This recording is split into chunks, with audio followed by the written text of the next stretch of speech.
উসমানে হারুনি একদিন এশার নামাজ পড়লেন। কিসের নামাজ? বড় করে কইতে হবে, যুবকরা ঘুমায় গেছো, কের নামাজ?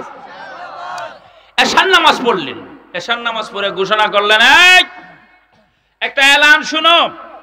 এলান হলো, আজকে যারা আমার সাথে এশার নামাজ পড়েছো, ফজরের নামাজ যারা পড়বা সব জান্নাতি।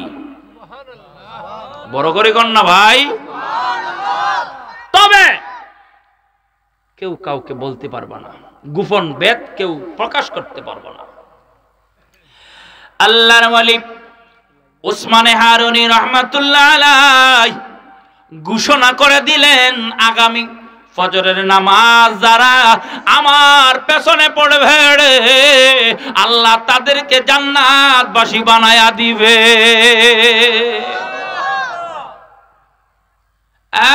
বন্ধু, উসমানে হারুনি রাহমাতুল্লাহ আলাইহির উদ্দেশ্য এটা না জান্নাতি বানায়া দেওয়া না, কারণ উনি জান্নাতি বানানোর জন্য আল্লাহর কাছ থেকে এরা জানে নাই, জানে নাই, আনছে মানুষে হেদায়েতের পথ দেখানো। সুবহানাল্লাহ খান বলে দিয়েছেন, খবরদার এই কথা কাউরে কেউ বলতে পারবা না। সবাই কই স্ট্রাইক করলাম, বল লোকে কথা কইতাম না, বাইর লগেও নাই, ছেলের লগেও কথা কয় নাই, সবাই যায় নিশ্চুপ এশার নামাজ পড়ে ঘুমায় রইছে। কি জানি ফজর ওয়াক্ত মিস হয়ে যায়, কেউ কিছু ঘুমাইছে, কিছু না, কাঁচা কুচা ঘুমায়া ফজরের ওয়াক্ত আসতে না আসতেই তারা মসজিদে হাজির। মারহাবা কর।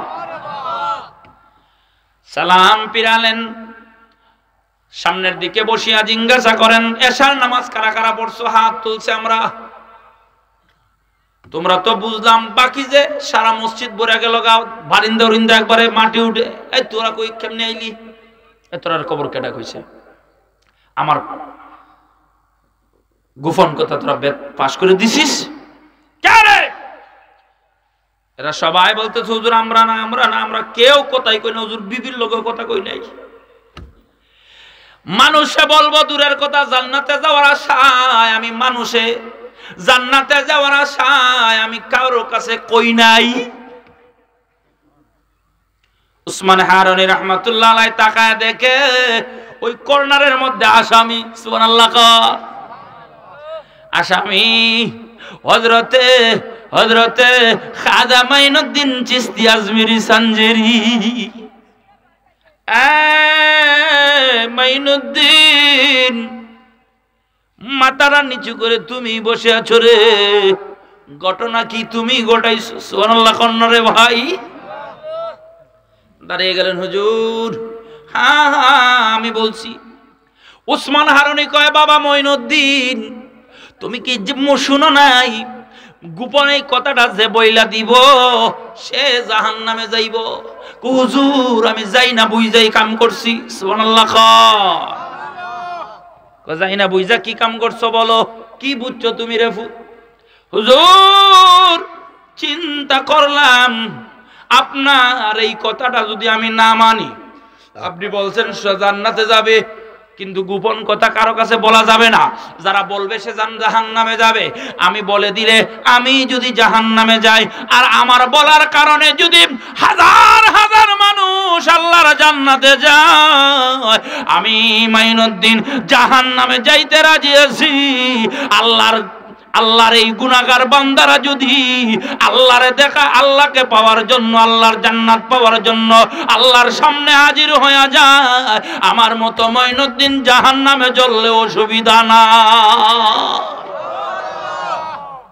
উসমান হারুনি কয়, রে বাবা আমি তো আসলে জান্নাতে দেওয়ার জন্য, জাহান্নামে দেওয়ার জন্য বলি নাই। আমি বলেছিলাম আমার সময় সংক্ষিপ্ত, আমার খেলাপতির দায়িত্ব কারে দিব এইটা যাচাই করার জন্য। মাইনুদ্দিন, আমি আমার যোগ্য খলিফা পেয়ে গেছি রে, যে নিজের জানের মায়া না কইরা মুসলিম উম্মারে আল্লাহর জান্নাত দিতে চায়, সেই হবে আমি উসমান হারুনির একমাত্র, আমার পরে এই জমানার আল্লাহর ওলি।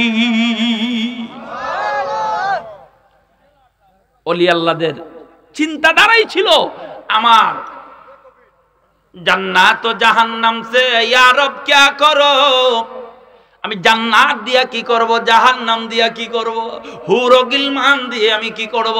তুমি রবকে যদি পাইয়া যাই, আমার জান্নাত লাগবে না, আমার হুর ও গিলমান লাগবে না। যদি জান্নাতে জাহান্নামে গিয়েও আমি আমার রবকে পেয়ে যাই, আমার এরকম জান্নাতের দরকার নাই। আল্লাহ পাক আমাদেরকে ওলি আল্লাহর সম্মান বুঝার তৌফিক দান করুন। এখন আমিন। ইয়া নবী সালাম